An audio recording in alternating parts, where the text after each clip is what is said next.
একটা দিন না ঘুমালে কিছু হয় না। এখনই যদি এখানে অন্য একটা রং তামাশার একটা যাত্রা নাটক থিয়েটার পঞ্চরস হয়, 7 রাত হলে 7 রাত ধরে ঘুমাবে না, রাতে গান শুনবে আর দিনে কাজ করবে, ঘুম চলে যাবে। আরে হরি কথা কৃষ্ণ কথাই সবার কিন্তু এলার্জি আছে। ওই পানাটো ভাই স্নান করলে যেমন গা কুটু কুটু করে গা চলকায়, এই হরি কথাতে কিন্তু সবার একটা কুটকুটি আছে, গা চলকায়। এটাই তো সনাতনী, আমি আগে বলছিলাম না, আমরা এটাই সনাতনী ধর্মের লোক। সনাতন ধর্মের লোক কেমন জানো, কি আর বলবো। দেখবেন একটা খুব বাস্তব উদাহরণ, একটা বিয়ে বাড়িতে গিয়েছেন আপনারা, বিয়ে বাড়ি গেছিস তাই তো? আচ্ছা, কারো গলায় যদি একটা সুন্দর অল্প বয়সের একটা সুন্দরী বউ, তার যদি গলায় তুলসীর মালা থাকে, তাকে বেশি করে দেখিস তাই না? এত সুন্দর বউ খানা গলায় মালা নিয়ে রে, এটাই আমরা করি। গলায় মালা কি সাধু বেশ, হ্যাঁ, এই বৈষ্ণব বেশ থাকলে খুব অসুবিধায় পড়ে যাই আমরা। ওর ফলে বারবার চাই ঠাট্টার ইঙ্গিতের নয়ন দিয়ে। কিন্তু দেখবেন একটা বিয়ে বাড়ি অনুষ্ঠান লোকমাঝে সমাজে অন্তত যদি একটা মৌলবি যায় তাকে কিন্তু একটা চেয়ার অন্তত প্রথমেই পাঠিয়ে দেয়। কি ঠিক বলছি তো? দেখিয়ে গেল তাই হরি কথা বলতে একটা বাচ্চা অবস্থায় যদি হরি বল বলি হরে কৃষ্ণ বলি জয় জয় বলি তো তাকে ঠান্ডা ইঙ্গিত করে, এমনকি তার মা বাবাকেও বলে এই বয়সে হরি বল হরি বল। যাই হোক আমরা তো আছি, আমরা আছি দেশে দেশে ঘুরি, একটুকু হয়তো জাগিয়ে রাখতে পারছি কিনা জানি না, আমার মনে হয় আপনারা বলবেন পয়সা নেই চলে যাই, পয়সা তো নেই, আমাদের সংসার আছে, আমাদের পেট আছে, কিছু তো নিতে হবে। তো যাই হোক বর্তমান দিনে এই কীর্তনীয়রা আছে, আপনাদের মতো কমিটি আছে, হরি কথা কৃষ্ণ কথা চলছে, সবাই শুনছেন, কোন গায়ক বা গায়িকা গাইছেন, তাই না? একটু তো কাজ হবে। হরি বল হরি বল হরি বল এলাম কথাই, আমরা কথাই কথাই এলাম কথাই, ওমা আমরা কথাই কথাই এলাম কথাই, জয় গৌর ভাই দাস করে আমরা এলাম মধুময় বৃন্দাবনে, তাই না? মধুময় বৃন্দাবনে আমার হচ্ছে বিষয় ভক্ত লীলা, কৃষ্ণ সুদামা। হরি বল হরি বল হরি বল। দেখো প্রথমেই জানতে হবে, মন দিয়ে শুনবেন, প্রথমে জানতে হবে কৃষ্ণকে, এটা তো আমরা সবাই জানি। এবার জানতে হবে সুদামাকে। বাবা সুদামাকে হয়তো তোমরা জানো কিন্তু সবাই তো আর জানে না। সুদামাকে এটা মন দিয়ে শুনতে হবে, তাহলে জানতে পারা যাবে। দেখুন রসগোল্লা আমি পেলাম মুখে দিয়ে, এদিক সেদিক করে এগাল ওগাল করে দাঁতে চাপা দিয়ে চিবিয়ে গিলে নিলাম, আমরা বুঝলাম না যে রসগোল্লাটা এলো কোথা হতে, কি কি দিয়ে হলো, সেটা যদি সঠিক বুঝতে না পারি, বাবা বলুন তো আমার গোমাতার উপরে কি করে ভক্তি আসে? দুধ ছানা রসগোল্লা, দুধ দিল ছানা হলো রসগোল্লা হলো। তো রসগোল্লা আমি একেবারে মুখে ভরে করে চিবে চিবে খেয়ে নিলাম, আমি বুঝলাম না কোথা হতে এলো, কি করে আমি পেলাম, তাহলে আমার ওই গোমাতার উপরে আমার হরি বল হরি বল। তাহলে সুদামাকে এটা জানতে হবে, পুরো লীলাই পুরো জন্মে কে ছিল এটা আমি বলি চরিত করে আবার লীলাই লাই যাবো, এটাও লীলার মধ্যেই বলে। দেখো একটু আগের যুগে ত্রেতা যুগে যখন রামচন্দ্র পিতৃসত্য পালনের জন্য বনবাসে গিয়েছিল, কেন গিয়েছিল সেটা অনেক কথা, কত দূরে আমি আর গেলাম না। তো পিতৃসত্য পালনের জন্য আমার রামচন্দ্র গেল বনবাসে 14 বছরের জন্য। হরি বল।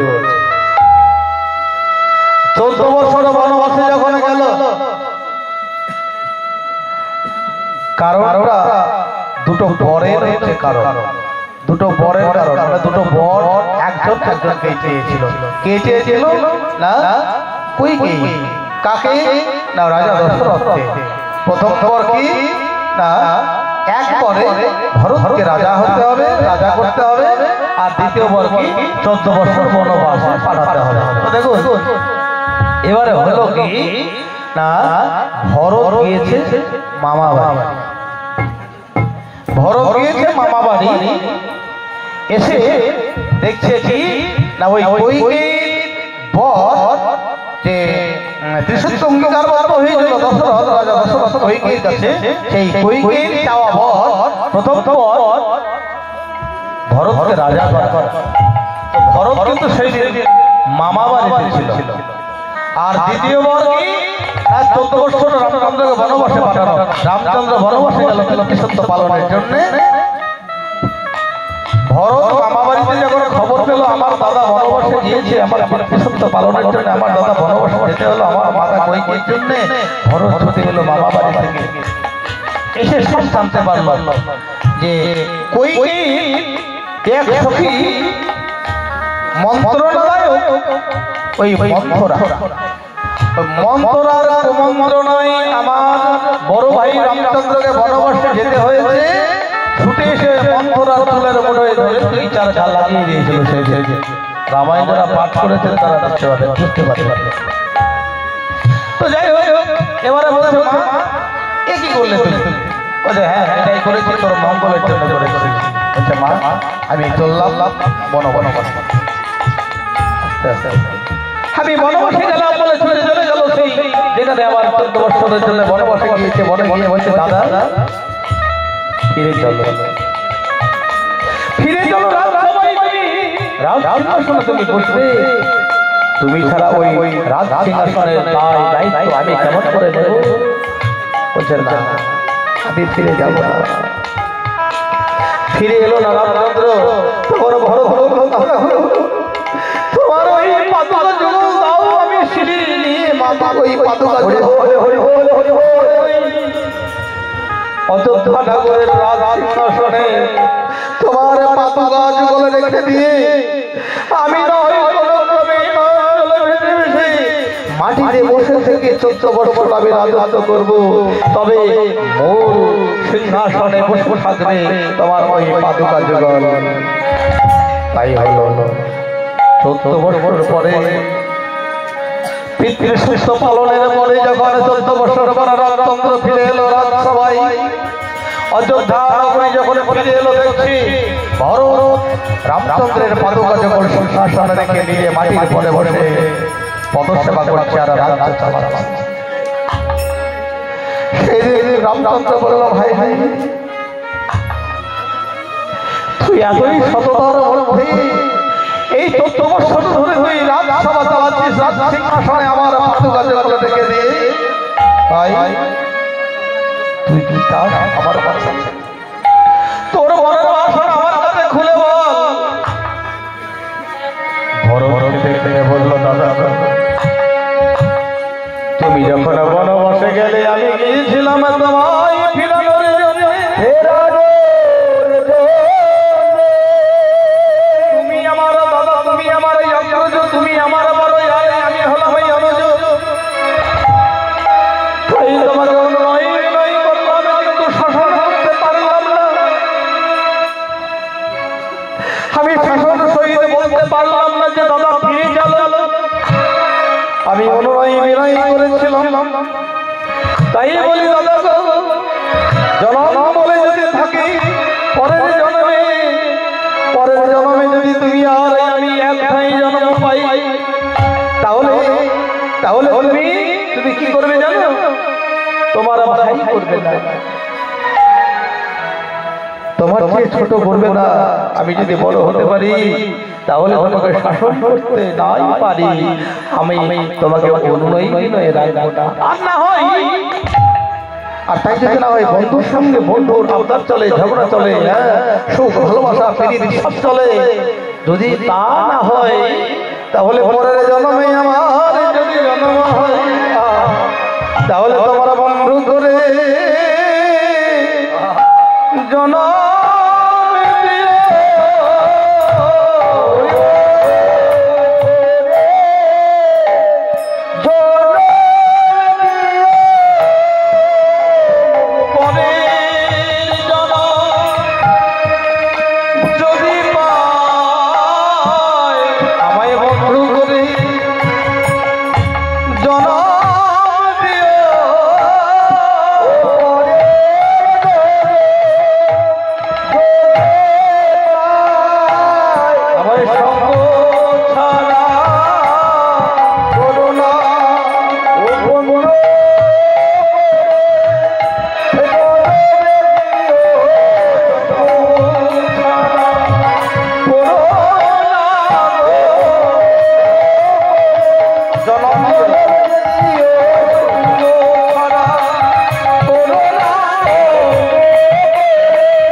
আগত যুগে আমি হব সেনন্দের নন্দন আর তুমি হবে আমার সখা সুদান।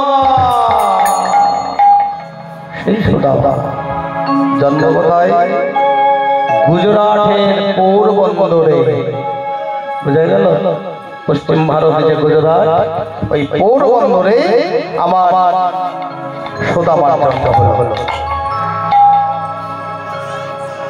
সুদামার পিতার নাম হলো মাধব ঠাকুর আর মায়ের নাম হলো রচনা দেবী। অভাব অনটন কেন? মাধব ঠাকুর সুদামার অল্প বয়সে মারা যায়, অল্প বয়সে পিতৃ বিয়োগ হয়ে যায় সুদামার। মা রচনা দেবী অভাব অনটনের মধ্যে দিন কাটাচ্ছে। রচনা দেবীর ঘরে, সুদামার ঘরে সেই কুলদেবতার মূর্তি, কুলদেবতার মূর্তির সম্মুখে পড়ে পড়ে খাচ্ছে মাতা রচনা দেবী। বলছে, প্রভু তুমি কি আমার দেখা খাবে? তুমি কি আমার প্রতি করুণা করবে না?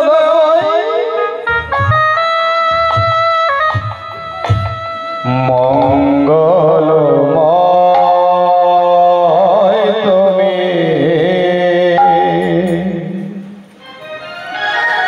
প্রভু নারায়ণ,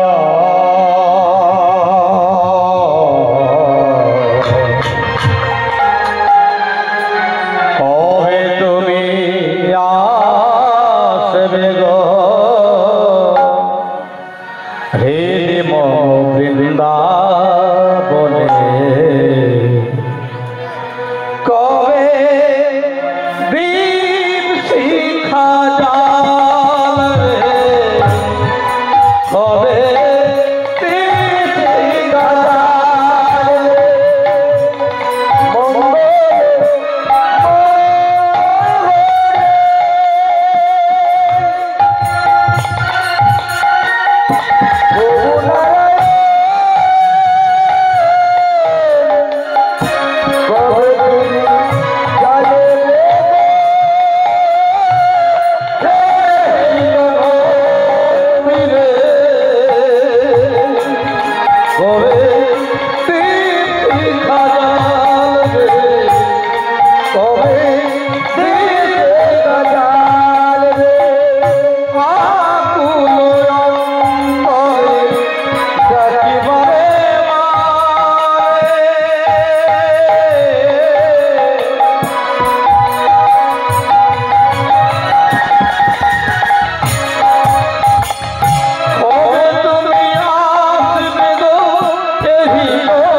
চোখের জলে ভাসিয়ে দিচ্ছে, রচনা দেবী চোখের জলে ভাসিয়ে দিচ্ছে তার কুলদেবতার যুগল চরণ। এমন সময় সুদামা সখাদের সঙ্গে খেলাধুলা করতে করতে ঘরের মধ্যে ছুটে এসে বলছে, মা ও মা, ও মা, মাগো শোনো শোনো,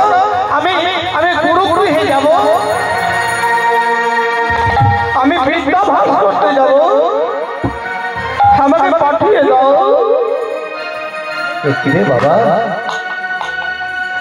আমাদের তো এমন ভাগ্য নয় যে গুরু গৃহে কোন গুরু গৃহে যাবি, তার কাছে যাবি, তাছাড়া আমাদের এই অভাব অনটনের সংসার। আমাদেরকে যে কোনো গুরুকুলে আমাদেরকে ঠাঁই দেবে না রে। কেন কেন? যেখানে আমার দাদা বলরাম আছে, আমার সখা কৃষ্ণ আছে, অবন্তী নগরে যাব, আমি সন্দীপনী মুনির আশ্রমে যাব, ওখানে তোকে ঠাঁই দেবে রে বাবা। যাবো, আমি দেখবো সেখানে ঠাঁই দেয় কিনা, আমি দেখবো। মা, আমাকে সাজিয়ে দাও। মনের মতো করে রচনা দেবী সুদামাকে সাজিয়ে দিল, কপালে দিল, অঙ্গে তিলক সেবা করিয়ে দিল, সুন্দরভাবে বসন করিয়ে দিল। বলছে যা দেখ, পথে যখন যাবি না, আমাদের এই কুলদেবতার জয় দিতে যাবি, কুলদেবতার জয়ধ্বনি দিতে যাবি, আর বদনে বলবি কৃষ্ণ নাম হরি নাম।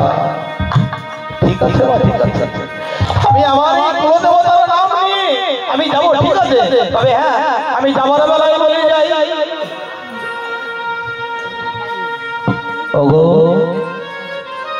ও মা, তোমাদের চরণ ধরে আমি তোমাদের কাছে মিনতি জানিয়ে যাই, আমি অবন্তী নগরে চললাম, আমি অবন্তী নগরে চললাম, আমি গুরু গৃহে যাচ্ছি। যাবার সময় একটা কথা বলে যাবার বেলা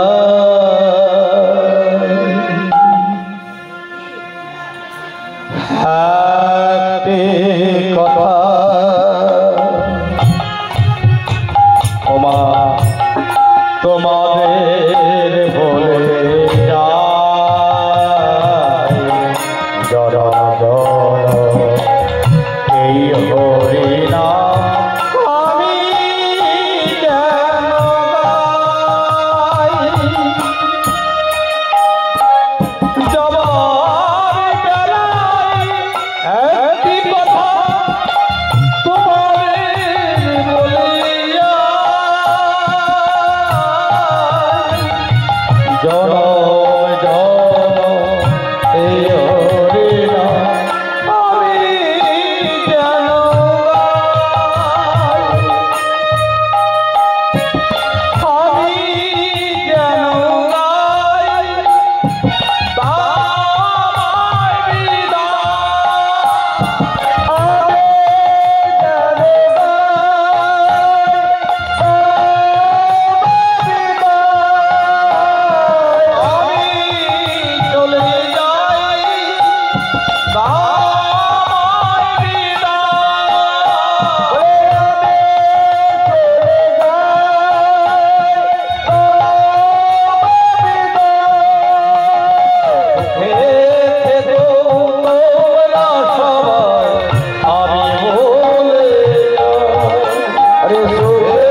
বলে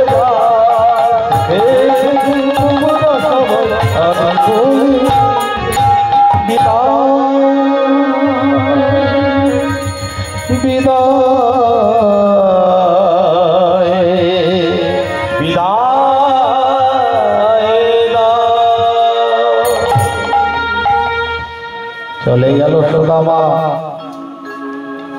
সুদামা গুরু গৃহের দিকে চলে গেল। সুদামা যখন কোল ছাড়া হয়ে চলে গেল, সুদামা গুরু গৃহের দিকে যখন চলে গেল, আমার মাতা রচনা দেবী নিজ মন্দিরে পড়ে পড়ে কাঁদছে, মেঝের মধ্যে পড়ে গড়াগড়ি করছে। মাগো, নিজের পুত্র যদি কোল ছাড়া হয়ে যায়, ও মা, নিজের পুত্র যদি কোল ছাড়া হয়ে যায়, এমন কোন মা কি আছে সইতে পারে? এমন কোন মা নাই যে নিজের পুত্র যদি কোল ছাড়া হয়ে যায় সইতে পারে, চোখের জল না ফেলে থাকতে পারে। রচনা দেবী নিজ মন্দিরে নয়ন জলে ভাসছে আর বলছে, অপুত্রক হইয়া মন্দিরে লইয়া হাসিলাম পরম সুখে, পুত্র হইয়া তুমি জঠরে জনমে সে দিয়া গেলি বুকে,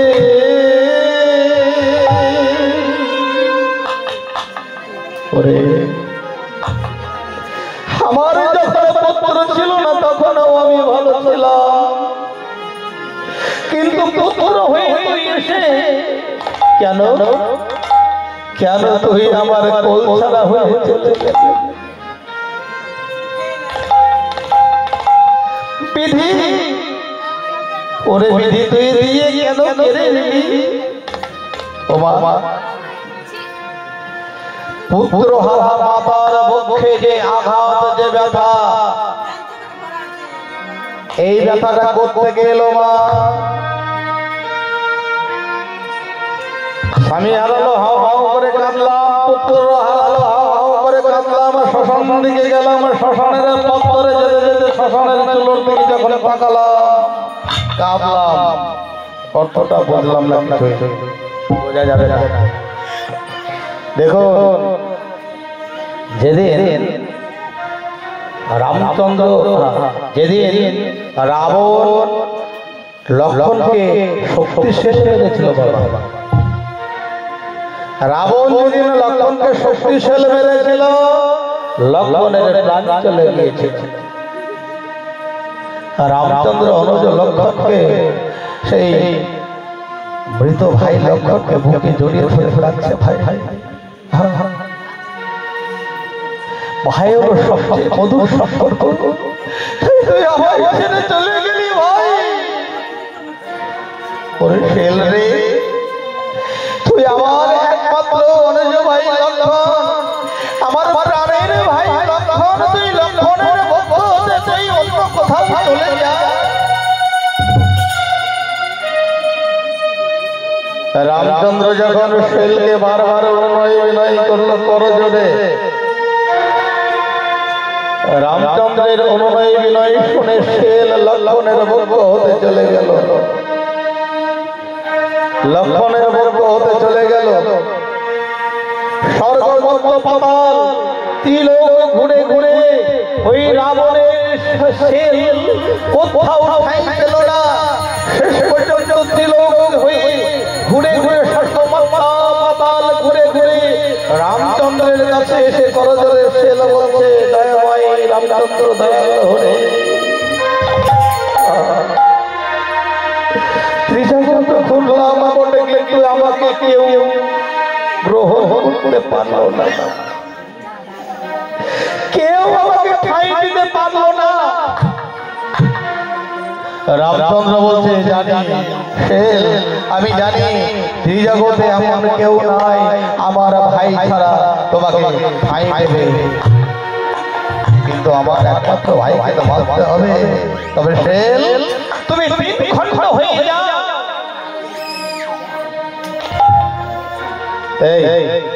এই শোন, তোরা চুপ করে বসে থাক। এই গানটা ওটা ভাবের ঘরের গান, চুপ করে বসে থাক, না তো চলে যায়। প্রথম থেকে শুরু করে কিছু বলছিস?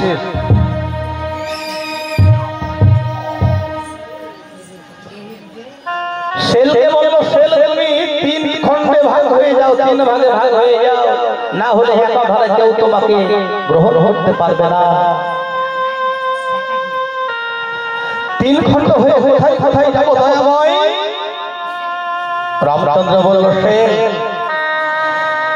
তুই 3 খণ্ড হয়ে প্রথম খণ্ড যাবি প্রতিহারা সতীর মুখে,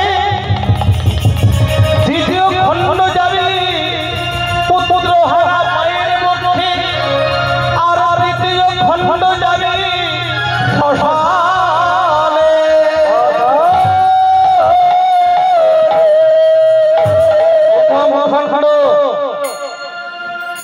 প্রতিহারা সতীর মুখে আমরা ইহ জগতে যাকে বলি বিধবা, স্বামী চলে যায়, ইহ জগতের স্বামী মারা যায়, যাওয়ার পরে যে শেল যে আঘাত বক্ষের মধ্যে বিঁধে থাকে সেটা হলো ওই শেলের প্রথম অংশ বা প্রথম খণ্ড। দ্বিতীয় খণ্ড হলো পুত্রহারা মায়ের মুখে, পুত্রহারা মায়ের যে কান্না, যে শোক, সেটা হলো ওই শেলের দ্বিতীয় খণ্ডের আঘাত। দ্বিতীয় খণ্ড আশ্রয় করেছে তার বক্ষের মধ্যে। তৃতীয় খণ্ড গেল শ্মশানে। তৃতীয় খণ্ড গেল শ্মশানে। মানে দেখবেন আপনারা একটু ভেবে দেখুন, শ্মশান দিয়ে যখন যাবেন তখন আগে যারা গত হয়ে গিয়েছে তাদের কথা মনে পড়ে না? এই যে শ্মশানে যখন যাবা, তোমার স্বামী চলে গিয়েছে বা আরো নিকটজন চলে গিয়েছে, তাদের কথা মনে পড়ে যাবে, কান্না আসবে, নয়নে জল ঝরবে। ওটা হলো শেলের তৃতীয় খণ্ডের আঘাত। হরি বল, হরি বল। তাহলে প্রথম খণ্ড গেল প্রতিহারা সতীর পক্ষে, দ্বিতীয় খণ্ড গেল পুত্রহারা মাতার পক্ষে, আর তৃতীয় খণ্ড গেল শ্মশানে। তাই সেই দ্বিতীয় খণ্ডের আঘাতে আজ রচনা দেবী কাঁদছে। জয় গুরু জয় গুরু বলতে বলতে গুরুদেবের সেই শান্তিপুনি আশ্রমে চলে গেল। শান্তিপুনি আশ্রমে তাদের গিয়ে বলছে, গুরুদেব গুরুদেব হাওয়াই খাই দাও গুরুদেব। শান্তিপুনি মুনি দরজার বাইরে এসে দেখছে একটা অবোধ বালক দাঁড়িয়ে আছে। কি গো, তোমাকে দেখে তো খুব শান্ত মনের মনে হয়। তুমি কোথা থেকে আসছো? তোমার নাম কি? তোমার বাড়ি কোথা? তোমার পরিচয়টা কি গো? শান্তিপুনি মুনি সুদামাকে জিজ্ঞাসা করছে, বলো বলো বলো, কে বা মাতা, কে বা পিতা?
কেবা পিতা দেবা মাতা দেবা পিতা তোরে বলো বলো কেবা মাতা তোমার কেবা পিতা বলে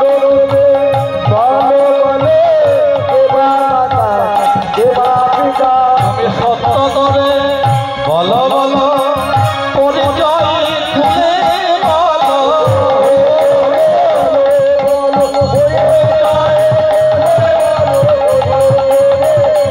বলো পরিচয় খুলে বলো দেবা মাতা দেবা পিতা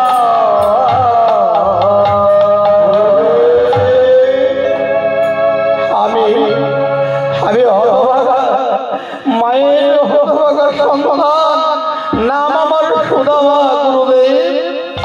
হ্যাঁ গো, তুমি কোন ঘরের কোন কুলের তোমার পরিচয় জানলাম না, তোমাকে তো আমি চিনলাম না, কেমন করে আমি তোমাকে ঠাঁই দিই বলো তো। এমন সময় কৃষ্ণ সখা কৃষ্ণ ভেতর থেকে এসে বলছে, আরে কি গো, আরে সুদামা যে, আরে সুদামা এসেছো গুরুদেব, এ হলো আমার খুব ছোটবেলার বন্ধু, খুব ভালো স্বভাবের গো, এর নাম হলো সুদামা, ওকে ঠাঁই দাও, তোমার গুরুগৃহে ঠাঁই দাও, খুব ভালো ছেলে, শান্ত স্বভাবে, সৎ চরিত্রে। তো বেশ কৃষ্ণ, তুমি যখন বলছো তাহলে ঠিক আছে, আমি না হয় আমার গুরুগৃহে থেকে ঠাঁই দিলাম, এসো বাবা এসো বলে তাকে গুরুগৃহের থেকে নিয়ে গেল। সুদামা বলছে, গো তোমরা গুরুদেবের জয় দাও, তুই হাত তুলে বলো, মনের আনন্দে বলো, জয় গুরু জয় গুরু, গুরুদেবের জয়, জয় গুরু জয় গুরু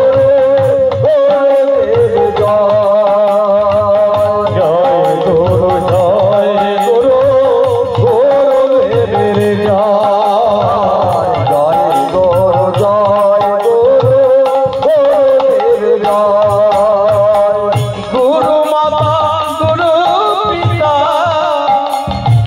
গুরু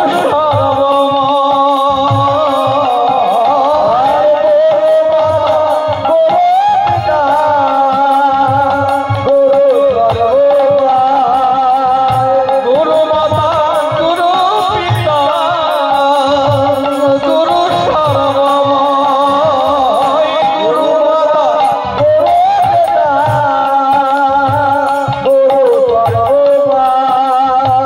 জয় গুরু জয় গুরু গুরুদেবের জয়, জয় গুরু জয় গুরু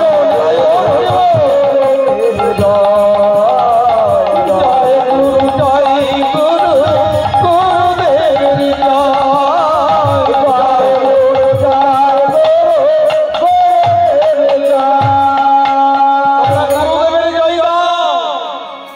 গুরুদেবের জয় গেলে নিজেই জয়ী হওয়া যায়। গুরুকে গো এখানে জানতে হবে গুরুকে। এই যে আমরা এলাম মানব বলে এলাম, দীক্ষা নিলাম না, যদি নিলাম তো গুরুকে হয়তো ভালো করে চিনলাম না। গুরুকে মনুষ্যকে কবু না করিবে, গুরু নিন্দুকের মুখ কবু না হেরিবে। গুরুকে কিন্তু মানুষ বলে মনে করলে হবে না, যেখানে গুরু নিন্দা সেখানে থাকবে না, গুরু নিন্দুকের মুখ দেখবে না। হরি বল হরি বল। তাহলে জানতে হবে গুরুকে। গুরুকে এটা জানা লাগবে, শাস্ত্রে বলছে গুরং গৌরং ত্রিভুজনা চ পরদং করুলে খনন বৃন্দাবন নিকঞ্জস্যং কল্প বৃক্ষং প্রমূলে কব। যিনি গুরু মানে দীক্ষা গুরু, তিনি হলো আমার গৌর হরি, আর তিনি হলো আমার নন্দসুত হরি, আমার গোবিন্দ। হরি বল হরি বল হরি বল। বোঝা গেল বাবা? খুব প্যাঁচের কথা, তাই না? বলছে গুরু মানে দীক্ষা গুরুই হলো গৌর হরি, আর গৌর হরি হলো আমার গোবিন্দ। কেন কি করে হলো কেন হলো এটা জানতে হবে।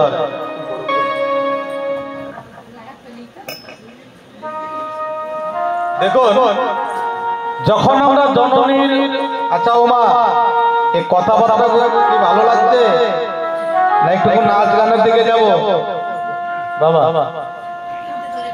ভালো লাগছে তো না গান তো প্রচুর আছে গানে গেলাম নেচে গেলাম আনন্দ করলাম আনন্দ দিলাম সে আনন্দ দুই চার দিন তত্ত্বগুলো জানতে হবে তত্ত্ব জানতে গর্তে চলে যাই তবু তত্ত্ব জানার চেষ্টা করেন দেখুন যখন আমরা জননীর উদরে হেডমন্ড ঊর্ধ্বপদে ছিলাম নিচের থেকে মাথাটা ছিল আর উল্টো দিকে উপর দিকে পা ছিল আমরা যখন করজোরে ডেকেছিলাম দয়াময় দয়াহরি হে প্রভু আমাকে নিয়ে চলো ধরায় আমি এই স্থানে উল্টো হয়ে থাকতে পারছি না আমি উল্টো দিকে আর থাকতে পারছি না এখন যখন করজোরে ডাকছি তেমনি ধরাতে গিয়ে তোমাকে ডাকবো করজোরে হয় কি বাবা হয় কি এটা হয় না বাবা আমরা যেমন কথা দিয়েছিলাম জননীর উদরে হেডমন্ড ঊর্ধ্বপদে এখন যেমন ডাকছি ওই ধরাই গিয়ে তোমাকে এমন ভাবে ডাকবো করজোরে কিন্তু হয় সব ভুলে গিয়ে পরে মায়া জালে আমরা ওই সরকারের পিছনে ছুটেছি আমাদের করজোড়া থাকে না সংসার মায়া জালে আমাদেরকে বেঁধে রাখে যখন আমরা ভূমিষ্ঠ হলাম জননীর উদর হতে সংসার মায়া জাল আমাদেরকে বেঁধে ফেললো করজোরে কথা দিয়েছিলাম ডাকবো বলে ভবে এসে ডাকার কথা দিয়েছিলাম কিন্তু ভবে এসে আর ডাকার কথা মনে পড়লো না কিন্তু ভগবান সে নিজে জেনেছিল সেই দিন বলেছিল আরে আমি জানি তুমি এখন যেমন বিপদে পড়ে ডাকছো করজোরে তুমি বিপদ মুক্ত হলে মানে ধরাই যখন যাবে তোমার জন্ম যখন হবে তারপরে তোমার এই করজোড় আর থাকবে না তুমি আমাকে আর ডাকবে না ডাকে কি সেই দিন আমার ভগবান বলেছিল তুমি যাও ধরাই আর আমিও যাব তোমার পশ্চাতে গুরু রূপ ধারণ করে গুরু রূপে ধারণ করে তোমার কর্ণকুহরে আমার নাম মন্ত্র বলে স্মরণ করিয়ে দেব যে আমাকে ডাকার কথা তোমার মনে করিয়ে দেব ওই ভগবান হলো গুরুদেব ওই যে গুরুদেব যে দীক্ষা মন্ত্র নাম মন্ত্র দিয়ে যায় এখানে এটা কিন্তু কম জিনিস নয় বুঝা গেল তো তাই গুরুদেবকে বড় করে আমার সুদামা জানে তো গুরু যে গুরু আশীর্বাদ কি গুরু আশীর্বাদ চিরধৈর্য হলে কি হয় শাস্ত্রে বলছে কি শাস্ত্রে বলছে গুরু রুষ্ট হইলে কৃষ্ণ রাখিবারে নারে রাখিবারে পারে কথাটা ভুল বললে হবে না সম্পূর্ণ উল্টো হয়ে গেল কৃষ্ণ রুষ্ট হলে গুরু রাখিবারে পারে বলছে গুরু রুষ্ট হলে কৃষ্ণ রাখিবারে নারে মানে গুরু যদি দীক্ষা গুরু যদি রুষ্ট হয়ে যায় কৃষ্ণ তাকে রক্ষা করতে পারবে না তোমার কথাগুলো আমি কি বললাম বলো তো তাহলে আমার এই আসরের পয়সাটা দিয়ে দেবো তোমার এখানে কথা দিয়ে দিলাম জগলের সামনে কি বলছো শোনো একবার গুরুদেব যদি রুষ্ট হয়ে যায় কৃষ্ণের বাপের বাপ এসে তাকে রক্ষা করতে পারবে না আর কৃষ্ণ যদি রুষ্ট হয়ে যায় রেগে যাই তাহলে আমার গুরুদেব তাকে রক্ষা করতে হবে রক্ষা করতে পারবে নিতাই গৌর হরি বল হরি বল তো এইবার জয় গুরু বলতে বলতে চলে গেল সুদামা আর সখারা সবে মিলে গুরু গৃহে যখন গেল গুরুমা গৌতমী সন্দেমণি মুনির স্ত্রী মানে গুরু গৌতমীর নাম হলো গৌতমী দেখলো সুন্দর একটা অবোধ বালক এসেছে তার স্বামীর পাঠশালায় যেমনই গৌতমী সুদামাকে দেখলো মনে পড়ে গেল তার পুনর্বার দত্ত নামে সেই হারানো সন্তানের কথা। পুনর্দত্ত নামে তার একটা সন্তান ছিল এই সুদামার মতো দেখতে। তাহলে ওই পুনর্দত্ত সন্তানটা হারিয়ে গিয়েছিল কোথায়, কেমন ভাবে? এক জলদস্যু পাঞ্চজন্য নামে এক জলদস্যু ওই পুনর্দত্তকে হরণ করে নিয়ে যায় সাগরের তলায়, একটা শঙ্খের মধ্যে লুকিয়ে রাখে। শেষ পর্যন্ত যেদিন কৃষ্ণ সন্দীপনী মুনির আশ্রমে শিক্ষা পূর্ণ হয়ে গেল, সেই দিন ওই গুরুদেব বলল, কৃষ্ণ তুমি গুরুদক্ষিণা স্বরূপ আমাকে কি দেবে? সেই দিন কৃষ্ণ ওই পাঞ্চজন্য দৈত্যকে মেরে ওই শঙ্খের ভিতরে লুকিয়ে থাকা পুনর্দত্তকে রক্ষা করে নিয়ে এসেছিল। এসে গুরু দক্ষিণা স্বরূপ সন্দীপনী মুনির হাতে তার নিজ সন্তানকে তুলে দিয়েছিল। হরি বল, হরি বল, হরি বল। তাহলে সেই পুনর্দত্ত হারিয়ে যাওয়া ছেলের কথা মনে পড়ে গেল কার? না গৌতমী। গুরুপুত্রের কিন্তু ভালোবাসা দিনের পর দিন বাড়ছে। আর সকল ছেলেতে সুদামাকে একটুকু আলাদা করে ভালোবাসতে লাগলো। সুদামা নামে পাগল হয়ে গেল। একদিন গুরুপত্নী বলল, রে বনের মধ্যে যা, জ্বালানির কাঠ নাই, কিছু কাঠ সংগ্রহ করে নিয়ে আয়। বেশ তাই হবে, কে যাবে? সুদামা বলল, আমি যাই। কৃষ্ণ বলল, সখা তুই কেন যাবি একা? আমিও যাব। কৃষ্ণ আর সুদামা দুজনে গেল বনে কাঠ কুড়াতে। হেন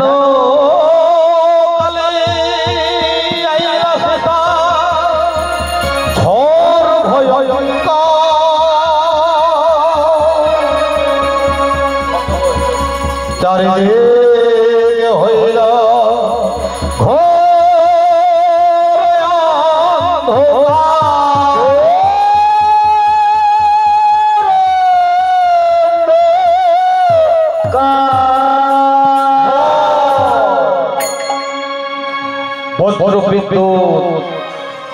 প্রচন্ড গরুপুরে বৃষ্টি পড়ছে। সুদামার কৃষ্ণ দুজনে বনের মধ্যে কাঠ কুড়াতে গিয়ে বিপদে পড়ে গেল। এমন সময় একটা গাছের ডাল ভেঙে পড়ল কৃষ্ণের মাথায়। কৃষ্ণ! সুদামা!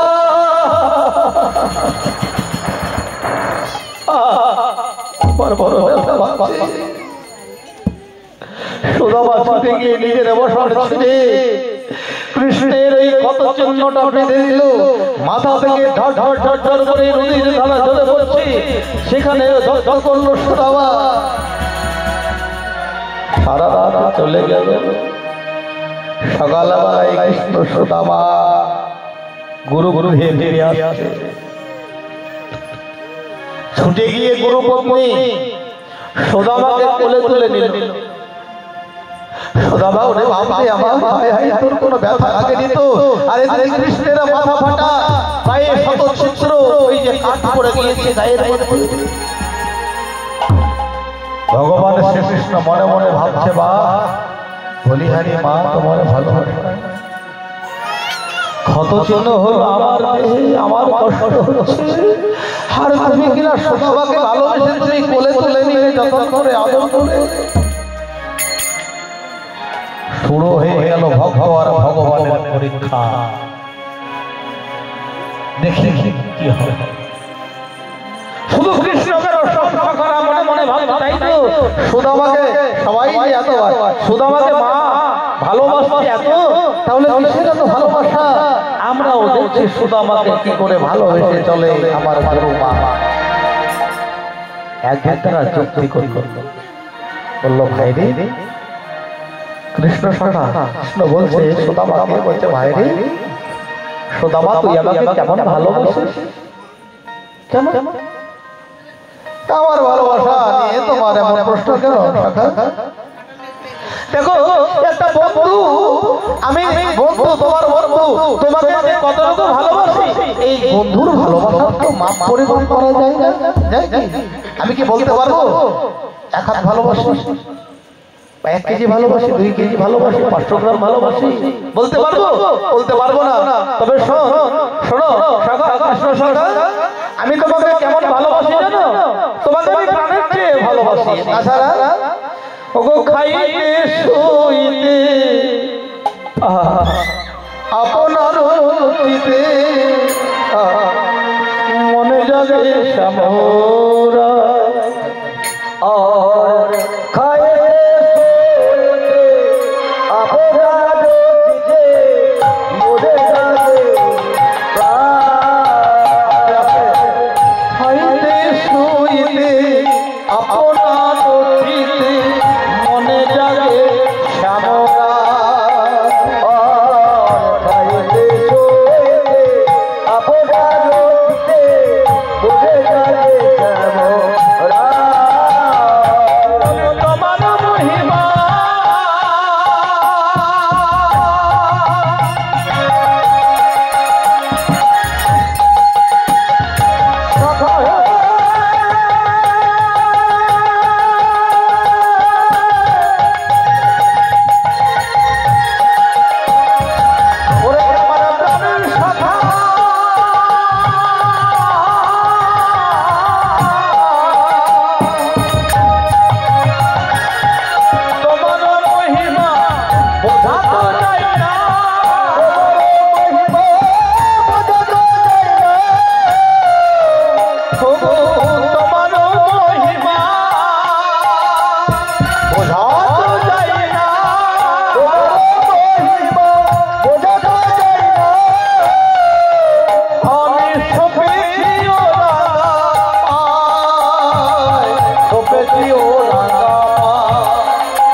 তাই যদি হয় তাহলে আমাদের আমার মনের একটা ইচ্ছে জেগেছে। কি ইচ্ছে?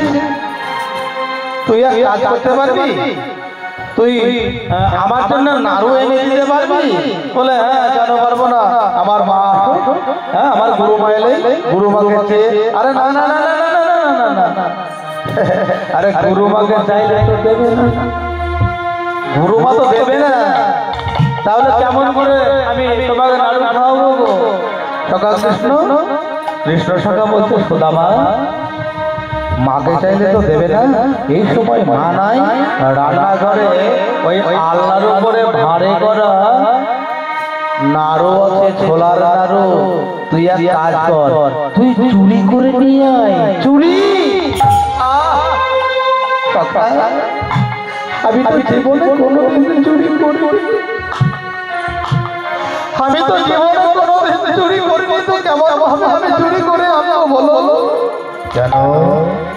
এই না তুমি বললে সুদামা, আমি তোমাকে যখন জিজ্ঞাসা করলাম তুমি কেমন ভালোবাসো, তুমি বললে প্রাণ দিয়ে আমি তোমাকে ভালোবাসি।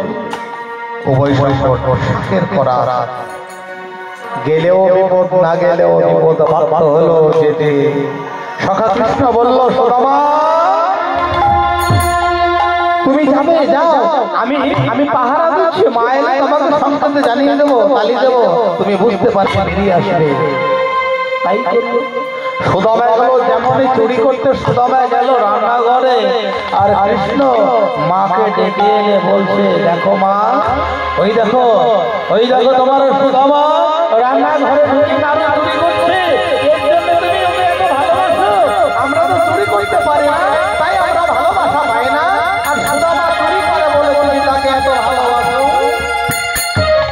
সুদামা বাবু, আমি তো নিজে নিজে চুরি করি, আমার সখা কৃষ্ণ বলেছে তাই আয়, সখা কৃষ্ণ বলেছে বলে তোকে চুরি করতে হবে, দূর হয়ে যা। কোলাঙ্গা অপদার্থ, দূর হয়ে যা, দূর হয়ে যা, দূর হয়ে যা। আমার এই গুরু গুরুদের দৌড়ানোর ঠাঁই নাই, খল কপট লম্পট, তুই দূর হয়ে যা। চোখের জলে ভেসে যাচ্ছে সুদামা, মন মরা হয়ে গেল সুদামা, আর সখাদেরকে বলছে, তোরা বল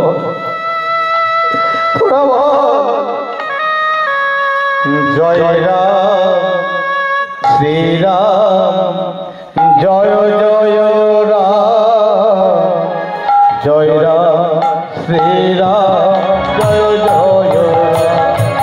জয় রাম শ্রীরাম, জয় জয় রাম, জয় রাম শ্রীরাম, জয় জয় রাম, জয় রাম শ্রীরাম, জয় জয় রাম, জয় রাম শ্রীরাম, জয় জয় রাম, জয় রাম শ্রীরাম, জয় জয় রাম, জয় রাম শ্রীরাম, জয় জয় রাম, জয় রাম শ্রীরাম, জয় জয় রাম, যশোদার নন্দন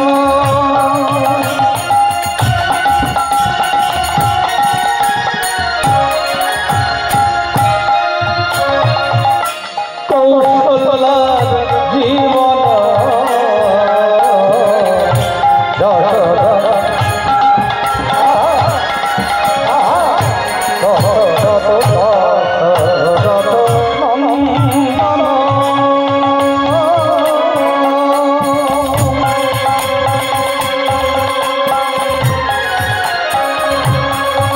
আমার কৌশলার জীবন,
সুদামা গুরু গৃহের এক পাশে মনমরা হয়ে বসে রইল। সারা লিখে গেল, ভেবে ভেবে কান্না করে করে প্রভাত এলো। প্রভাত হলে গুরু গৃহে গুরুদেবের কাছে গিয়ে বলল, গুরুদেব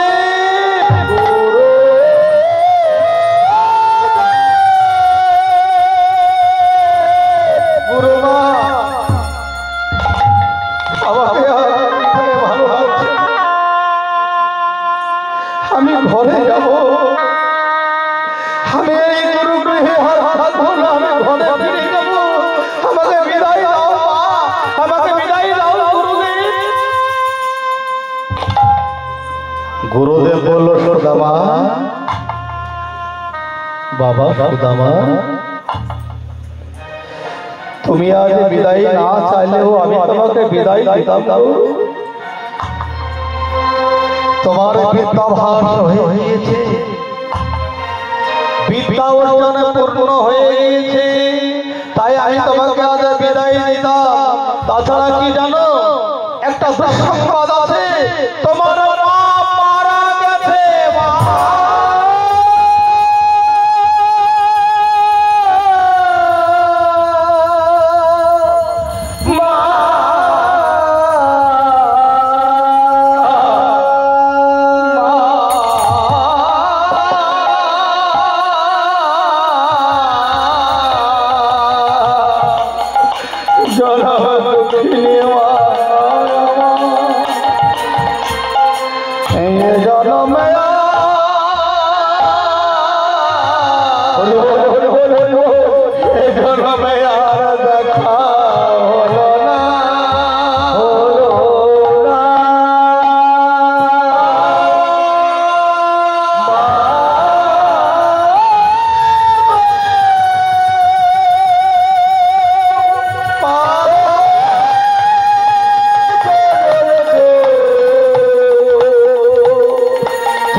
মায়ের বাসায় বসে বসে কাঁদছে।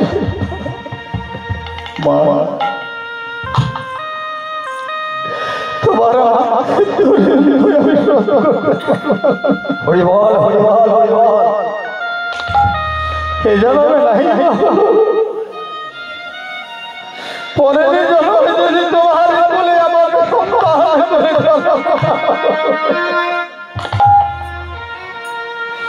তাহলে তোমার আমার ঋণ আমি শোধ করব।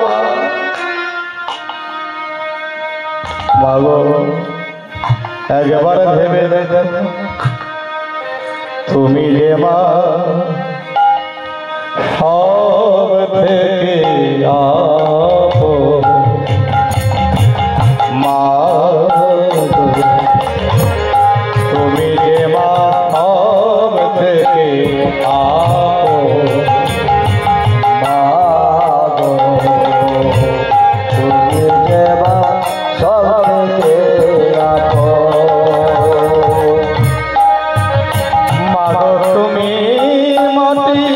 তুমি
দুষ্ট ছেলে তোমার কাছে কিসের মাসি কি সন্ন্যাসী কিসের বৃন্দাবন তোমার কাছে কিসের মাসি কিসের দেবী কিসের বৃন্দাবন তুমি দেবা সব থেকে আপনা তুমি দেবা সব থেকে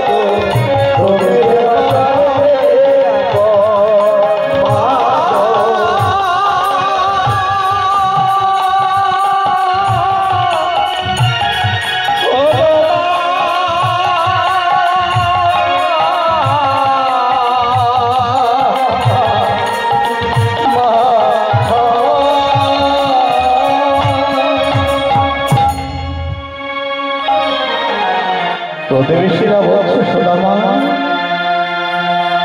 আর তো কান্না করলে হবে না, চলো শ্মশানে নিয়ে যাই।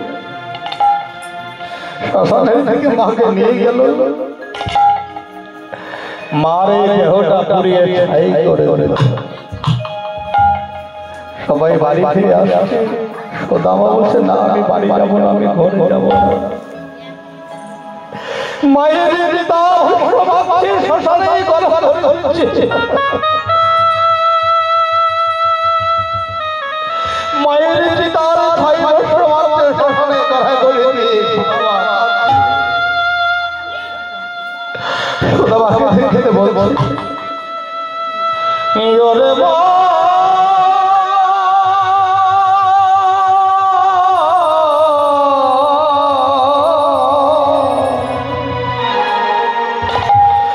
পাগল মোটা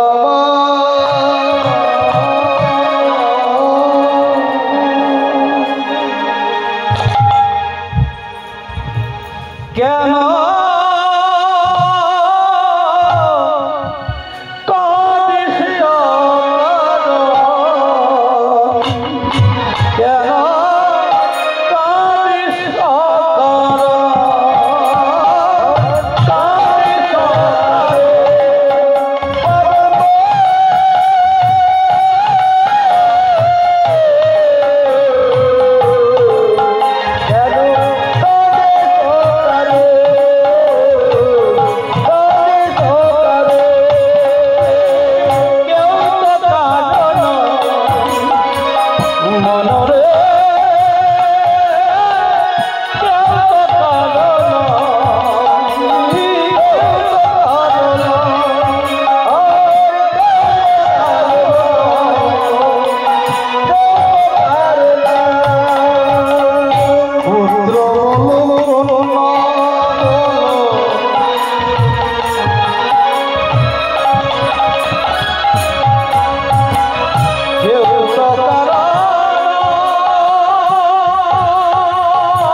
তোমার কেউ নাই, কে বললে?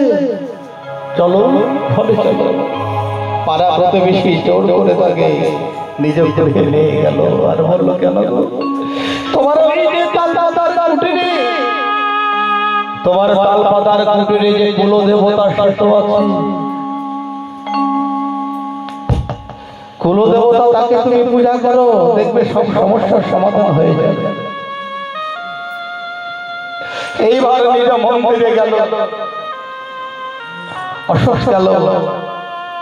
এইবার প্রতিদিন আবার তার কুল দেবতার সেবা পূজা দিতে লাগলো। ধীরে ধীরে ধীরে ধীরে সুদামা বড় হলো, বিবাহ যোগ্য হয়ে গেল। পাড়া প্রতিবেশী একটা ভালো সুশীলা রমণী দেখে কন্যা দেখে বিয়ে দিল।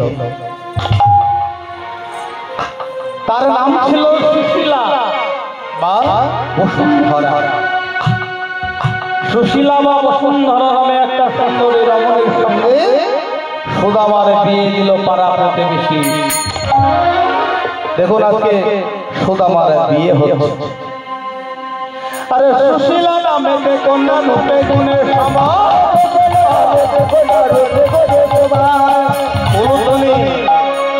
বিয়ে হচ্ছে। শঙ্কর থাকলে শঙ্কর ধ্বনি করবেন। হরি বল হরি বল হরি বল। আরে সুশীলা নামে কন্যা রূপে গুণে সমায়।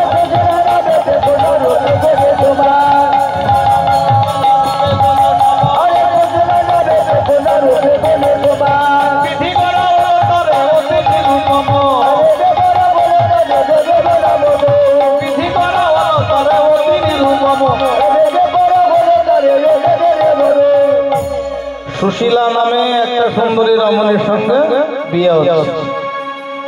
উলুধ্বনি শঙ্খধ্বনি উলুধ্বনি শঙ্খধ্বনি করে নারী গো।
সুশীলা নামে ওই রমণীর সঙ্গে বিয়ে হলো।